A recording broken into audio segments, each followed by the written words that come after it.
पश्चिमी उत्तर प्रदेश में प्रधानमंत्री नरेंद्र मोदी की कल पहली बार फिजिकल रैली होने जा रही है। मैं उसी मैदान में मौजूद हूं। पहले आपको मंच दिखाना चाहूंगा। यहाँ पे मंच सज रहा है और कल प्रधानमंत्री नरेंद्र मोदी यहाँ पे सुबह 10 बजे का वक्त बताया जा रहा है कि जब वो यहाँ पे आएंगे और तमाम सारे लोगों को संबोधित करेंगे। पहले 1000 लोगों का ये कार्यक्रम था, लेकिन जिस तरीके से चुनाव आयोग ने आज ढील दी है उसके बाद इसमें जाहिर तौर से बात है कि और भी संख्या बढ़ेगी और भी ज्यादा लोगों को बुलाया जाएगा। इसी मैदान में प्रधानमंत्री का हेलीपैड भी बनाया गया है जहां पर वो उतरेंगे और इस मंच पे आके जनता को संबोधित करेंगे। इस रैली के कर्णधार या सूत्रधार के ये दो व्यक्ति हैं, संजय भाटिया जो कि करनाल से सांसद हैं और पश्चिमी उत्तर प्रदेश के बीजेपी के संगठन के प्रभारी भी हैं, और अशोक कटारिया जो कि परिवहन मंत्री है। दोनों से बातचीत करेंगे। भाटिया जी, सबसे पहले आपसे बातचीत करने गए, सबसे जो टफ लड़ाई है वो पश्चिमी उत्तर प्रदेश की मानी जा रही है और आप संगठन की आपको जिम्मेदारी दी गई है। किस तरीके से आप इस चुनौती को देख रहे हैं और किस तरीके से इस बार सीटों को आप आते हुए देख रहे हैं?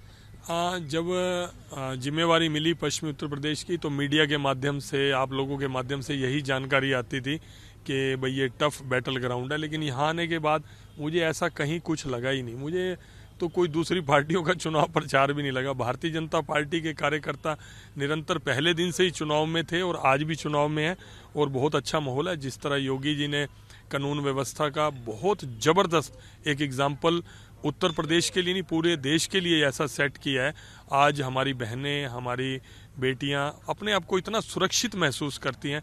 मैं समझता हूं कि सबसे बड़ा मुद्दा चुनाव में यही है। आरएलडी और समाजवादी पार्टी का गठबंधन हुआ है और दोनों लोग जो अगर बात करें तो कह रहे हैं कि इस बार समाजवादी पार्टी और आरएलडी मिल के उत्तर प्रदेश से बीजेपी का सुपड़ा साफ करेगी। ऐसा उनका कहना बनता है। ये सपने उन्होंने पहले भी देखे थे। पहले वो कांग्रेस के साथ मिलके भी लड़े हैं, लोकसभा में बसपा के साथ भी मिलके लड़े हैं। हर बार वो यही बात कहते हैं।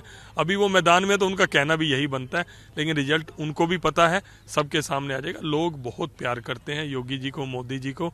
जिस तरह से देश के लिए और उत्तर प्रदेश के लिए योगी जी ने किया, निश्चित ही योगी जी रिपीट होंगे। 2017 में 71 में से 51 सीटें आपने पश्चिम क्षेत्र में मिली थी बीजेपी को। इस बार कितनी आप लोग प्रेडिक्ट कर रहे हैं, कितनी उम्मीद है? हम रिपीट करेंगे, जो हमारा पुराना रिकॉर्ड है उसको रिपीट करेंगे और बहुत बड़ा अच्छा रहेगा पूरा उत्तर प्रदेश का। प्रधानमंत्री के कार्यक्रम में आते हैं, कल क्या कार्यक्रम रहेगा, विस्तार से बताइएगा किस तरीके से यहाँ पे आगे जनता को संबोधित करेंगे? आपकी जानकारी में ही है, ये कार्यक्रम हमारा वर्चुअल है। लगभग 75 जगह पर था, 75 मंडलों के अंदर था, वहाँ स्क्रीन लगाई जानी थी। 5 का हमने अब कम करके, जो बिजनौर विधानसभा के 5 मंडल थे उसका कार्यक्रम क्लब करके यहाँ पे कर दिया है, क्योंकि व्यवस्था, टेंट, सारा सिस्टम, पंडाल उसी हिसाब से तय था।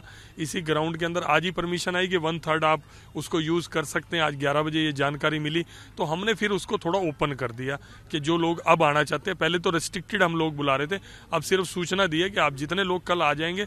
वैसे हमारा कार्यक्रम ये वर्चुअल ही है, क्योंकि इसी में हेलीपैड भी बना है इसी ग्राउंड के अंदर, तो थोड़ा सिक्योरिटी का टाइटनेस रहेगा। तो हम ये वाला सारा क्षेत्र है इसको पूरा कर देंगे। अशोक कटारिया जी, आपसे जानेंगे, आपका ये गृह जनपद है, यहाँ के जितने भी मुद्दे गए होंगे प्रधानमंत्री के पास, जाहिर तौर से बात है कि आपसे तरफ से भी कुछ मुद्दे गए होंगे। क्या कुछ कल मुद्दे यहाँ पे उठने वाले हैं और किस तरीके से प्रधानमंत्री का संबोधन होगा? देखिए, माननीय प्रधानमंत्री जी का ये भौतिक रूप से पहला कार्यक्रम है और निश्चित रूप से वो बिजनौर आएंगे तो बिजनौर को भी ताकत मिलेगी, मुरादाबाद को ताकत मिलेगी, पूरे मुरादाबाद मंडल को ताकत मिलेगी और उनके आने से यहाँ एक परिवर्तन की लहर चलेगी, इसमें कोई संदेह की बात नहीं है। क्योंकि अगर बात करें तो 2017 के विधानसभा चुनाव में 6 सीटें जीती थी और आप संगठन में भी काम कर चुके हैं और सरकार में भी काम कर चुके हैं और अभी भी कर रहे हैं, तो अब की बार कितनी सीटें आप लोग जिता के भारतीय जनता पार्टी को देने वाले हैं? हमने इस जिले में 7 जब विधानसभाएं थी, 7 की 7 विधानसभा हमने इस जिले में जीती हैं और अब 8 विधानसभाएं हैं। हम 8 की 8 जीतने के लिए प्रयास कर रहे हैं।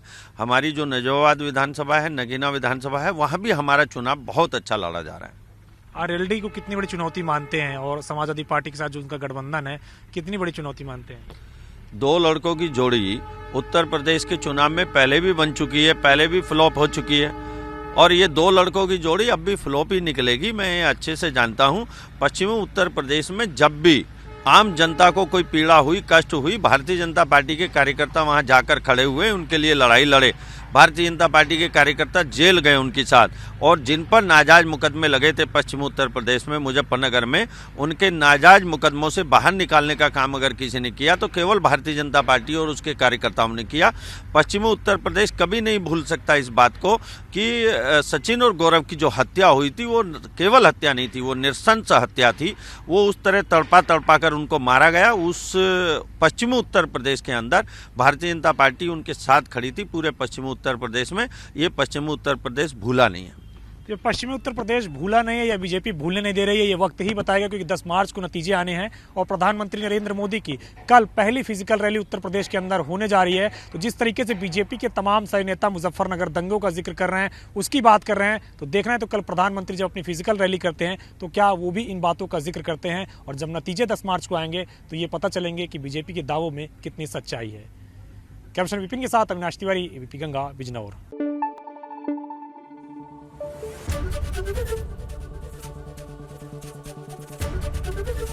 एबीपी गंगा, खबर आपकी, जुबान आपकी।